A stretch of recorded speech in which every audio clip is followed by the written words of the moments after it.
Mi nombre es Paula Aurelia, yo les voy a hablar sobre las infecciones odontogénicas.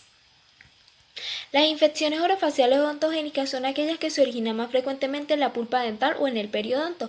Las más frecuentes son las dentoalveolares y las más infrecuentes son las del espacio facial profundo. En cuanto a las infecciones del espacio facial profundo, tenemos que las infecciones de origen odontogénico u orofaringio pueden extenderse hacia los espacios faciales potenciales de la parte inferior de la cabeza y de la porción superior del cuello. Estas infecciones de espacio pueden clasificarse convenientemente en infecciones de los espacios próximos a la cara, que son de los espacios masticadores, el bucal, canino y parotideo, en infecciones de la región supranoidea, que son los espacios submandibular, sublingual y faringio-lateral, y en infecciones que afectan a la región infranoidea, que son los espacios retrofaringio, peligroso y pretraquial. En cuanto a las infecciones de los espacios masticadores, podemos comenzar con que los espacios masticadores son el mesentérico, el pterigoideo y el temporal. Estos están bien diferenciados, pero a la vez se comunican entre sí, así como los espacios bucal, submandibular y faringio-lateral. La infección de los espacios masticadores generalmente comienza cerca de los molares, o especialmente en el tercer molar. O las muelas de juicio. Clínicamente, las características distintivas de la infección de los espacios mandibulares son el trismo y el dolor en el área del cuerpo o la rama de la mandíbula. Puede que la inflamación no sea prominente, especialmente en el compartimiento mesentérico, pero en medida que la infección se localiza más profunda, las masas musculares grandes, se oculta la inflamación e impide que ésta sea clínicamente evidente, es decir, la inflamación no se observa. Si existe la inflamación, tiende a ser consistente e indura o blanda. Si la infección se extiende internamente, puede llegar a afectar a un área cercana o que está cerca de la pared lateral de la faringe, lo cual produciría disfagia. Generalmente, la infección del espacio temporal profundo se produce cuando están afectados los molares maxilares posteriores. Se observa una inflamación externa muy pequeña cuando comienza la infección. A medida que estaba aumentando, también aumenta dicha inflamación y puede llegar a afectar las mejillas, los párpados y incluso todo el lado de la cara. La infección puede extenderse directamente hacia la órbita a través de la fisura orbitaria inferior, lo cual puede causar proptosis, neuritis óptica, y la parálisis del nervio abductor. Siguiendo con las infecciones del espacio bucal, canino y parotideo, tenemos que las infecciones que se originan en los molares o premolares, mandibulares o maxilares tienden a extenderse en dirección lateral o bucal.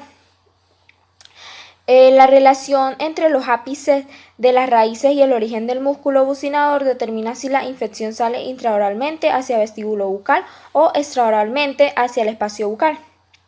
La infección del espacio bucal se diagnostica de una manera fácil debido a que produce una inflamación bastante notoria en la mejilla y un trismo mínimo, además de que presenta distintos síntomas sistémicos. La infección generalmente se resuelve con un tratamiento simple, solo de antibióticos y si es necesario los drenajes, los cuales son superficiales y se realizan de manera extraoral. Cuando se afectan los incisivos y los caninos maxilares, también puede producirse una infección, pero en el espacio de los caninos. Generalmente manifiesta una inflamación espectacular en el área del labio superior, la fosa del canino y frecuentemente en los tejidos preorbitrarios. Generalmente el dolor no es muy alto, es moderado y los síntomas sistémicos son mínimos. En ocasiones esto puede producir sinusitis maxilar, ya que la extensión directa de la infección ya que existe una extensión directa de la infección hacia la cavidad adyacente. El tratamiento también es simple, antibióticos y drenaje, y puede realizarse por vía intraoral. En cuanto a la infección del espacio parotideo, esto representa una diseminación secundaria de una infección del espacio mesentérico en el área de la rama de la mandíbula.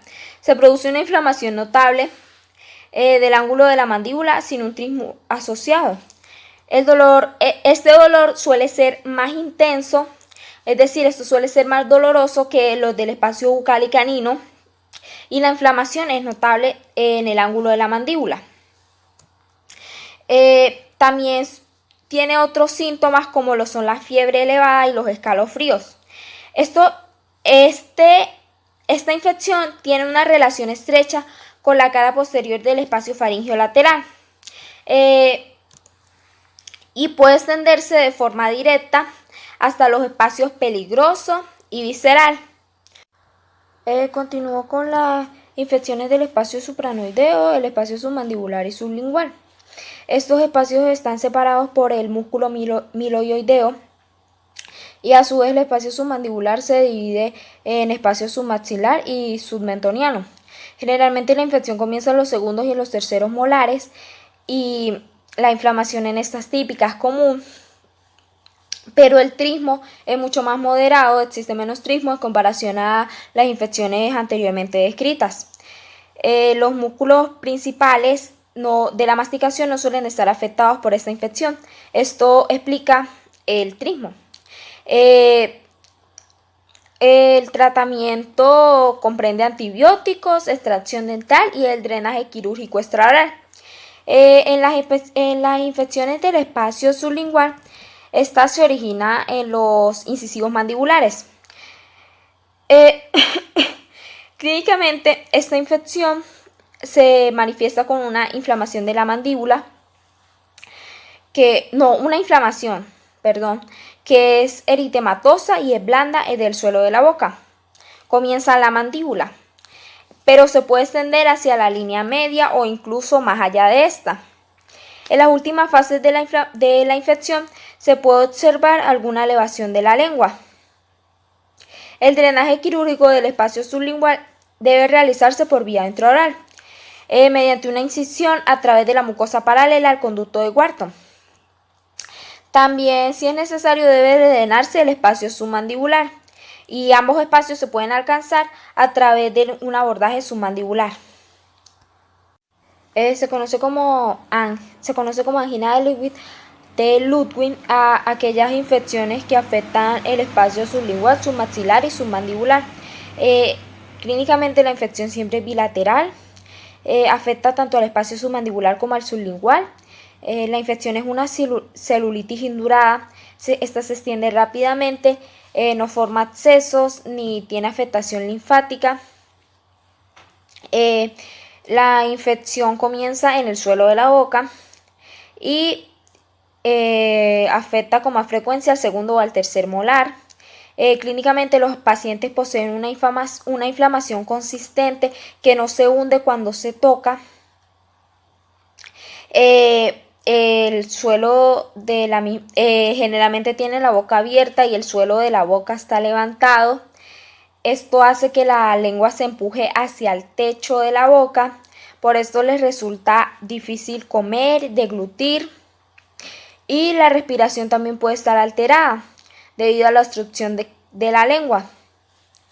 La progresión rápida de la infección puede producir edema en el cuello y la glotis, lo cual puede provocar una asfixia. Es por esto que estos pacientes deben estar vigilados constantemente y deben seguir un tratamiento intensivo. Generalmente también existe intoxicación sistemática y fiebre. Esto puede ser grave, potencialmente mortal. Generalmente la angina de Ludwig es potencialmente mortal, pues el tratamiento de esta consiste en dosis elevadas de antibióticos parenterales. Debe haber vigilancia constante de las vías respiratorias, intubación temprana y, si es necesaria, una traqueostomía. También descomposición del tejido blando y drenaje quirúrgico. Lo que hace que Lo que hizo que la mortalidad de la angina de Ludwig disminuyera fueron los antibióticos sistémicos, combinados con la intervención quirúrgica intensiva. Seguimos con las infecciones del espacio faríngeo lateral. El espacio faríngeo lateral también se conoce como espacio faríngeo maxilar. La infección de dicho espacio suele ser el resultado o consecuencia de una faringitis, amigdalitis, parotiditis, otitis o mastoiditis. También puede ser consecuencia de una infección odontogénica, especialmente si se ven afectados principalmente los espacios masticadores. Si el compartimiento anterior se encuentra infectado, el paciente va a tener síntomas como fiebre, escalofríos, va a tener un dolor intenso, un dolor fuerte, trismo, también va a existir la inflamación por debajo del ángulo de la mandíbula, va a existir disfagia,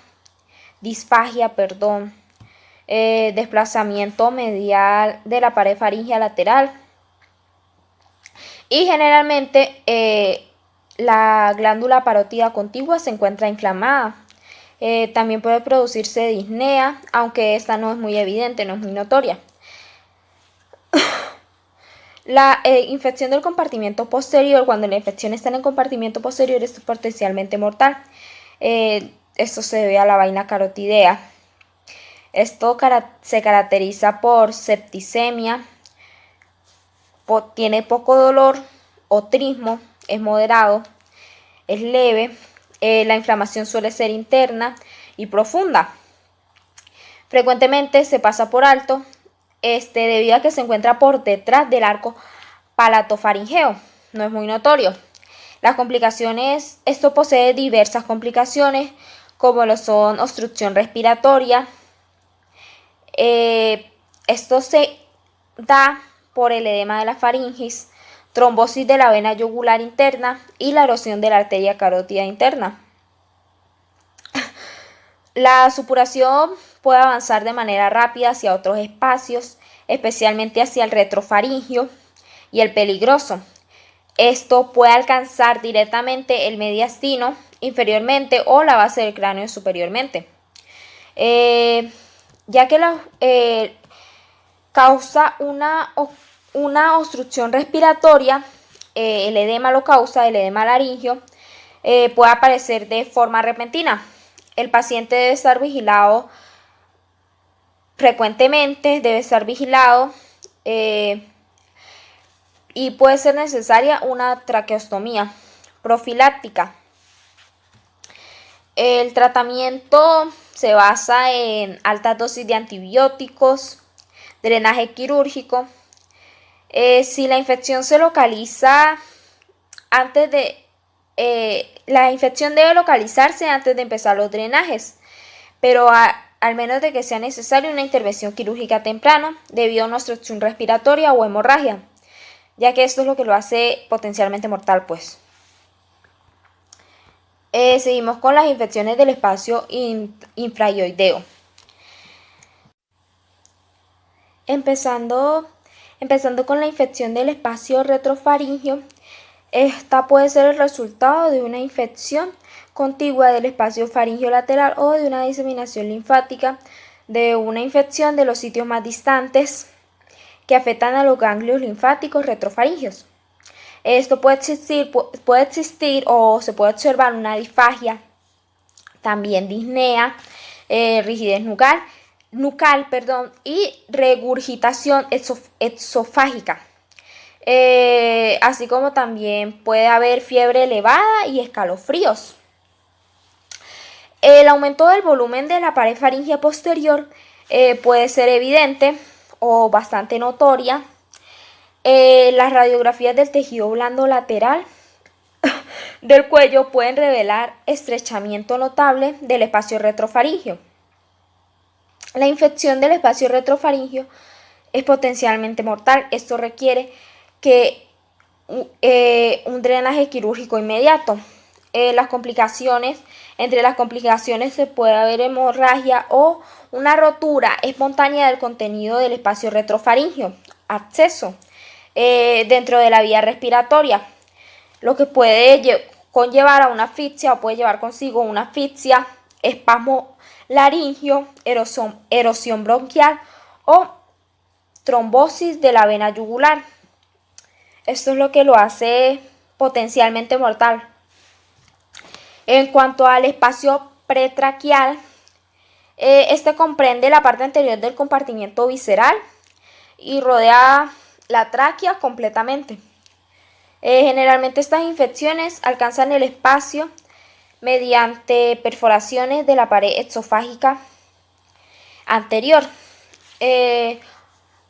Ocasionalmente esto posee una disnea grave, pero la afonía puede ser el primer signo de esta infección, el primer síntoma. A los pacientes que poseen esta infección se les hace difícil la deglución y los líquidos pueden regurgitarse mediante la nariz, es decir, ser expulsados por la nariz. La infección del espacio pretraquial siempre es grave. Esto se debe a que puede extenderse al mediastino. El drenaje en estos casos es fundamental. Y este debe ser quirúrgico e inmediato. Mi nombre es Edith Sarmiento de la sección 10301 de Microbiología e Inmunología Dental. Y les voy a hablar sobre las complicaciones de las infecciones odontogénicas. Pueden producirse complicaciones de las infecciones odontogénicas debido a la diseminación hematógena o por extensión directa. La bacteremia transitoria es frecuente durante o después de algunas intervenciones dentales, especialmente la extracción de un diente infectado. Aunque se ha utilizado mucho el tratamiento profiláctico con antibióticos durante las intervenciones dentales, sigue siendo un tema controvertido, especialmente en ausencia de cardiopatía valvular preexistente. Las complicaciones de las infecciones odontogénicas secundarias a la extensión directa son la diseminación mediastinal, la supuración intracraneal, especialmente trombosis del seno cavernoso, la tromboflebitis yugular supurativa, la erosión de la arteria carótida, la sinusitis maxilar, la osteomelitis. La mediastinitis aguda y la supuración intracraneal secundaria a las infecciones odontogénicas son relativamente poco frecuentes en la era postantibiótica. Tromboflebitis yugular supurativa, síndrome de Lemlerre y erosión de la arteria carótida. Estas complicaciones de las infecciones orofaringeas u odontogénicas son poco frecuentes desde que empezaron a utilizarse los antibióticos. La aparición de tromboflebitis yugular supurativa, también conocida como síndrome de Lemlerre o sepsis postanginal, es aguda con escalofríos y temblores, fiebre y gran prostración. Sin embargo, los síntomas de faringitis, que pueden ser la manifestación inicial de la infección, pueden estar desapareciendo antes del inicio del síndrome séptico. Suelen observarse signos de dolor e inflamación localizados en el ángulo de la mandíbula, sensibilidad e induración a lo largo del músculo esternocleidomastoideo e inflamación de la pared faríngea lateral, con disfagia y rigidez del cuello. Pero estos hallazgos pueden ser sutiles y es posible que su importancia clínica no se conozca totalmente hasta la exploración post-mortem. También puede producirse disfagia y disfonia. Puede existir parálisis de la cuerda vocal ipsilateral y otros signos neurológicos que representan afectación del nervio craneal inferior. La TC con contraste puede revelar una arteria carótida normal y la pared de la vena yugular dilatada que rodea un coágulo intraluminal transparente. También puede observarse trombosis de la vena yugular en la angioresonancia magnética.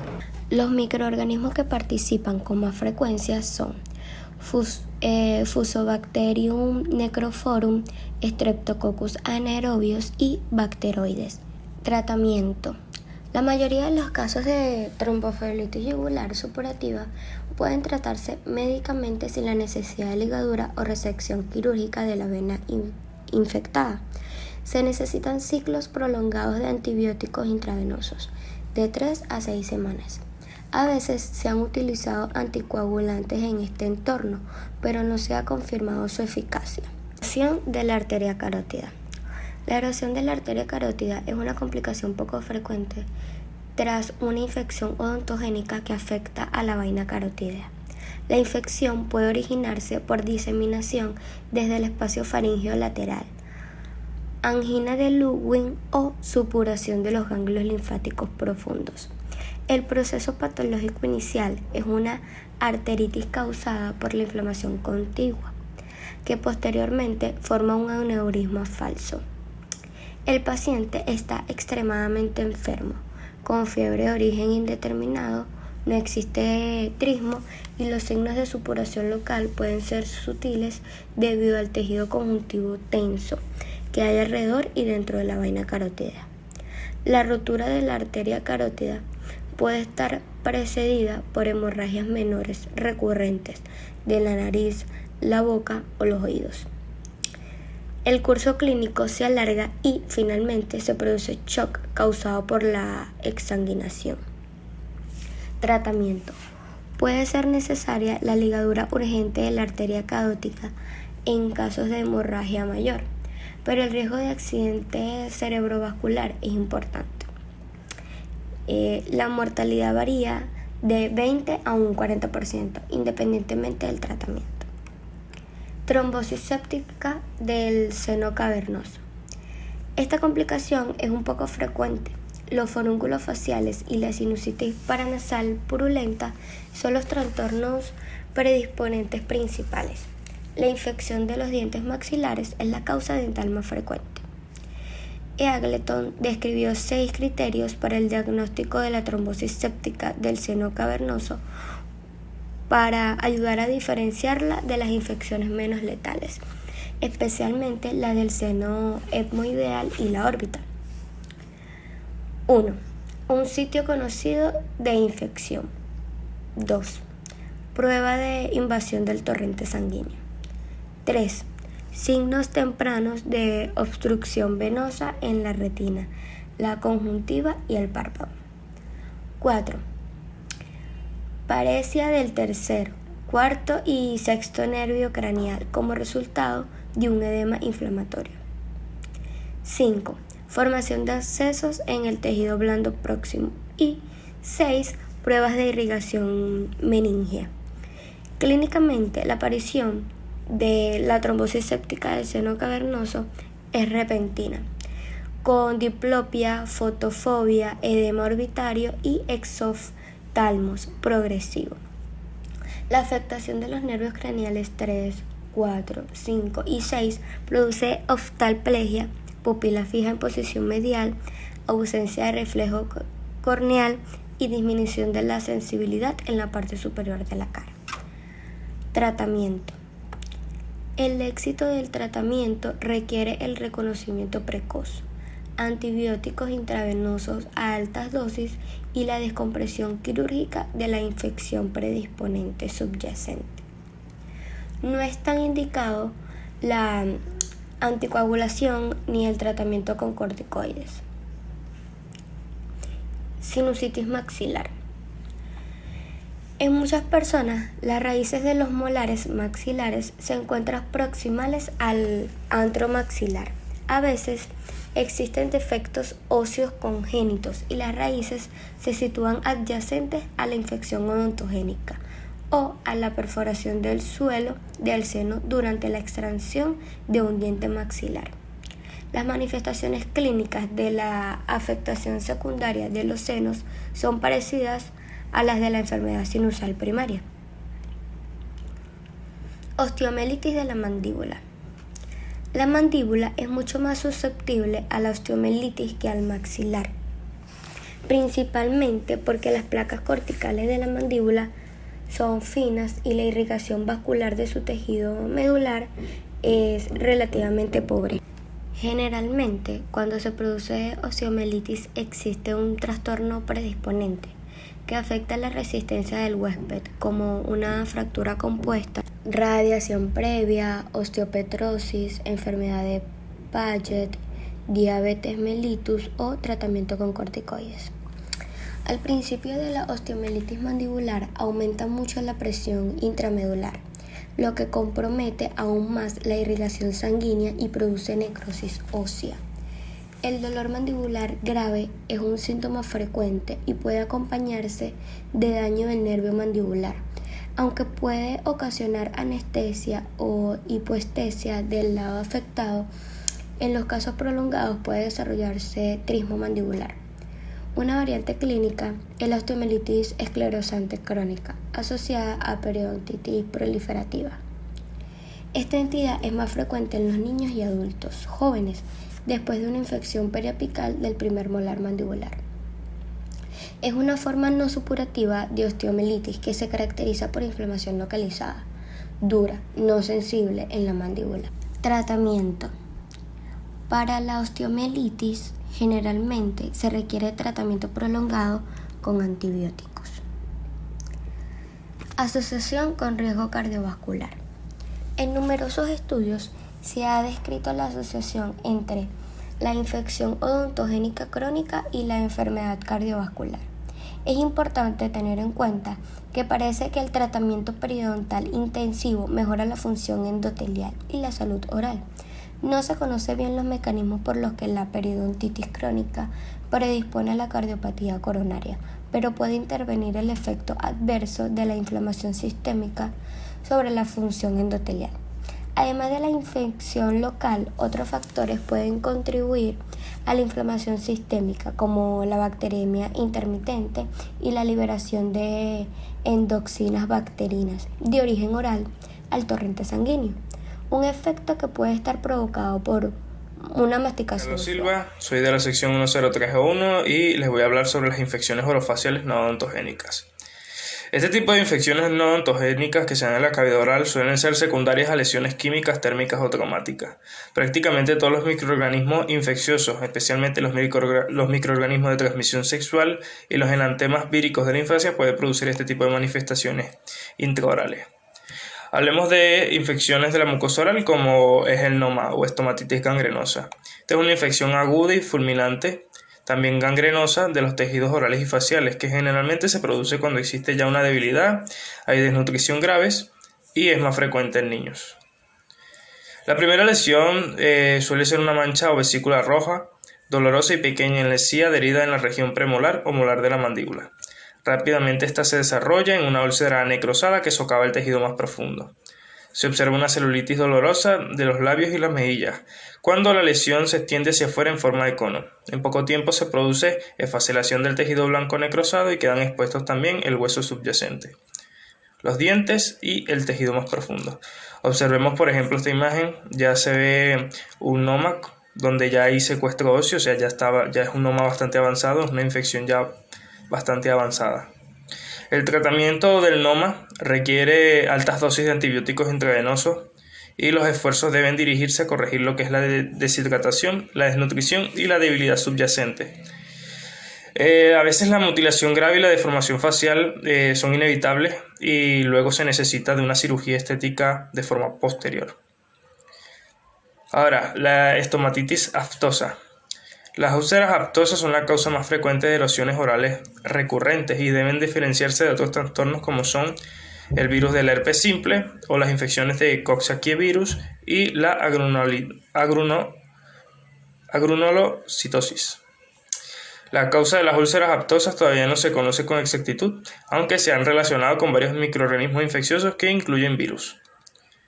Se han descrito tres variantes principales clínicamente. Las úlceras aftosas menores, las podemos ver en esta imagen. En su forma más característica, las úlceras aftosas menores aparecen con varias úlceras pequeñas en la mucosa bucal y labial, el suelo de la boca o la lengua, aunque no suelen afectar el tejido blando del paladar. Además, estas úlceras se concentran en la parte anterior de la cavidad oral y no suelen afectar la faringe y las fauces amigdalinas. Ahora, con respecto a las úlceras aftosas mayores, tenemos que estas se prolongan más y duran hasta varios meses. Pueden afectar a todas las áreas de la cavidad oral, incluyendo el paladar blando y las amígdalas. Por otro lado, las úlceras aftosas herpetiformes son más pequeñas, son múltiples y afectan característicamente a los bordes laterales y la punta de la lengua. Estas úlceras son grises, no están delimitadas por un borde eritematoso y son extremadamente dolorosas, lo que dificulta el comer y el hablar. Con respecto a las infecciones de la mucosa oral, la mucositis y la estomatitis en pacientes con un inmunocompromiso grave, debemos saber que gran parte de lo que conocemos sobre el tratamiento de este tipo de infecciones se ha estudiado en pacientes que tienen cáncer, ya sea con tratamiento de radioterapia, quimioterapia y trasplantes de médula ósea. Se han descrito cuatro fases de la evolución de la enfermedad. Una primera fase que es la fase inflamatoria o vascular, una segunda fase que es la fase epitelial, una tercera fase que es la ulcerativa o bacteriológica y una cuarta fase que es la fase de curación. El tratamiento de la mucositis oral sigue siendo controvertido y se dirige principalmente al alivio sintomático de los pacientes. Los lavados frecuentes con suero salino o bicarbonato pueden reducir esta irritación de la mucosa, eliminar cualquier tipo de secreción espesa, restos y aumentar la humedad de la boca. El hielo picado, los anestésicos tópicos, los geles analgésicos como la leche de magnesio o el gel de hidróxido de aluminio, por ejemplo. Ahora, con respecto a las infecciones de las glándulas salivales, tenemos que la parotiditis supurativa. Esta parotiditis supurativa bacteriana aguda es una entidad clínica específica que afecta principalmente a pacientes ancianos, aunque también puede afectar a personas que sufran de desnutrición, se encuentren deshidratados o que hayan sido intervenidos quirúrgicamente. La aparición de la inflamación eritematosa y firme de las áreas preauricular y posauricular es repentina y se extiende hasta el ángulo de la mandíbula. Cuando la infección progresa puede causar inflamación masiva del cuello, obstrucción respiratoria, septicemia y osteomielitis de los huesos faciales adyacentes. Con respecto a los microorganismos, los aislados predominantes han sido estafilococos y el tratamiento antibiótico debe incluir un fármaco antiestafilocócico. Podemos ver aquí un ejemplo de la parotiditis supurativa. Ahora, con respecto a la parotiditis bacteriana crónica, en este trastorno la parotiditis es recurrente, con exacerbaciones agudas intermitentes. La infección bacteriana crónica de bajo grado produce también una destrucción funcional de la glándula salival. Y generalmente en el pus, cuando se obtiene directamente de la glándula, se observa el crecimiento de estafilococos o aerobios y anaerobios orales mixtos. El tratamiento consiste, al principio, este tratamiento debe ser conservador y consiste en antibióticos sistémicos e irrigaciones del conducto con antibióticos o suero salino. Más adelante puede ser necesaria la parotidectomía en personas con infección de larga duración. En el caso de la parotiditis vírica, se caracteriza por una inflamación rápida y dolorosa de una o ambas glándulas parótidas. Esta dura de 2 a 3 semanas después de la exposición al virus de la parotiditis. Se da tras unas 2 o 3 semanas después de la exposición al virus de la parotiditis y puede existir una fase prodrómica del dolor preauricular, fiebre, síntomas como escalofríos y cefalia. Generalmente la parotiditis se resuelve en unos 5 a 10 días. Es necesario el alivio sintomático del dolor y la fiebre y es esencial prevenir la deshidratación y las infecciones bacterianas secundarias. Lo podemos observar en esta imagen. Ahora, con respecto a las infecciones del cuello y la cabeza, tenemos otras infecciones que, como ya dije antes, son diversas y se dan en el cuello y la cabeza, como son la adenitis cervical supurativa, los quistes embrionarios del cuello infectado, la tiroiditis supurativa y las secundarias a mordeduras de personas y animales, traumatismos maxilofaciales, radiación e intervenciones quirúrgicas de la cabeza y cuello. De esto les voy a hablar próximamente. Exactamente, podemos empezar con la adenitis cervical supurativa. Los 6 grupos de ganglios linfáticos cervicales Los encontramos aquí en la diapositiva, se nombran los occipital, mastoideo, parotideo, facial, submandibular y submentoriano. Estos forman un collar que está unido entre la cabeza y el cuello. La cadena cervical lateral sirve como una raíz común de drenaje y el conducto final que procede de todos estos vasos linfáticos, de los vasos linfáticos de la cabeza y el cuello, es la cadena profunda grande que se sitúa a lo largo de la vaina carotidia. Generalmente la adenitis cervical que se origina de forma unilateral está causada por infecciones bacterianas biogénicas y su localización anatómica en relación con los puntos de referencia cervicales principales proporciona las claves clínicas del origen primario de la infección. Ahora, con respecto a la adenitis cervical aguda y lateral, suele indicar una causa inespecífica o vírica, ya sea toxoplasmosis o una infección por estreptococos del grupo A. La adenitis cervical más crónica o recurrente indica micobacterias típicas o atípicas, infección por VIH, virus de Epstein-Barr o mononucleosis por citomegalovirus, fiebre del arañazo del gato, actinomicosis, sarcoidosis o trastornos linfoproliferativos y neoplásicos. Podemos observarlos en esta imagen, uno unilateral, tanto uno lateral. Ahora, con respecto a los quistes embrionarios infectados, existen en total 3 anomalías embrionarias distintas que pueden manifestarse con la infección del cuello. El higroma quístico o linfagioma es un higroma quístico que se asocia a una masa tumoral difusa, en general evidente en los 2 primeros años de vida. Suele afectar lo que es la zona inferior del cuello, pero puede aparecer también en cualquier parte de la región cervical.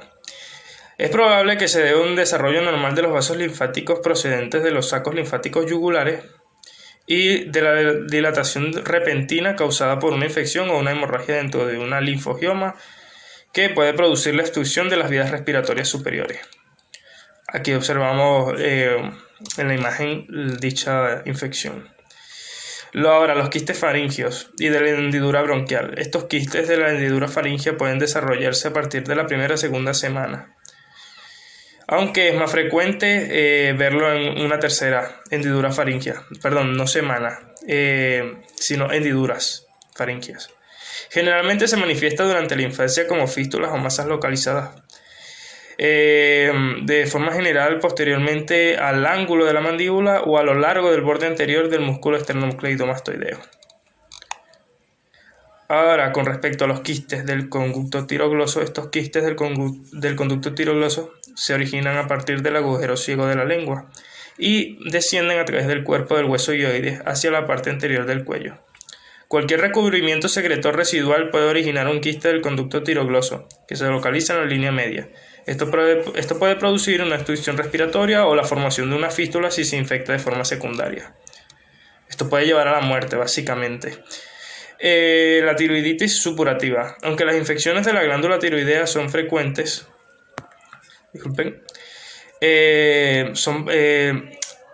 aunque las infecciones de la glándula tiroidea son infrecuentes, son potencialmente mortales. Estas infecciones pueden originarse por diversas vías como la diseminación hematógena, la diseminación directa a partir de la infección en un espacio facial profundo adyacente o una fístula tiroglosa infectada o la perforación anterior del esófago. La infección puede afectar solo un lóbulo o ambos lóbulos y es posible que la fluctuación no sea evidente hasta más adelante a lo largo de su curso. La tiroiditis subaguda puede producir signos locales parecidos, pero las manifestaciones sistémicas no son tan graves y tienden a ser más autolimitadas. Los microorganismos que se aíslan con más frecuencia son los Streptococcus aureus, Streptococcus pyogenes y Streptococcus pneumoniae. Otros patógenos que se han aislado son Haemophilus influenzae, Streptococcus viridans y Alkenella corrodens. Muchas gracias. Infecciones causadas por mordedura, radiación y heridas quirúrgicas. Mordeduras de personas y animales. Las heridas por mordedura de personas y animales en la cabeza y el cuello son relativamente frecuentes. Según los investigadores que han utilizado técnicas de cultivo anaerobias adecuadas, el origen principal de las infecciones de las heridas por mordedura es la microflora oral indígena, más que la microflora de la piel, Streptococcus corrodens y S. aureus son los microorganismos facultativos más prevalentes, y las especies de bacteroides y Streptococcus son los microorganismos anaerobios que se aíslan con más frecuencia. Los bacilos gram negativos resistentes a penicilina se encuentran con poca frecuencia. Tratamiento. El tratamiento inicial son antibióticos, tanto para las heridas por mordedura de seres humanos como de animales. Son penicilina, amoxicilina, ácido clavulánico o moxifloxacino. Radiación y heridas posquirúrgicas. Los tumores malignos de cabeza y cuello suelen tratarse con una combinación de radiación, quimioterapia y resección quirúrgica. Las complicaciones infecciosas son especialmente frecuentes después de estas intervenciones. Pueden producirse fístulas faringocutáneas, osteonecrosis de la mandíbula o radionecrosis de los cartílagos laringeos. S. aureus y Pseudomonas aeruginosa son patógenos que suelen intervenir. Deben seleccionarse cursos prolongados de antibióticos intravenosos teniendo en cuenta los resultados de los cultivos y los antibiogramas. Y está indicado el descubrimiento y la limpieza frecuente de las heridas. Tratamiento.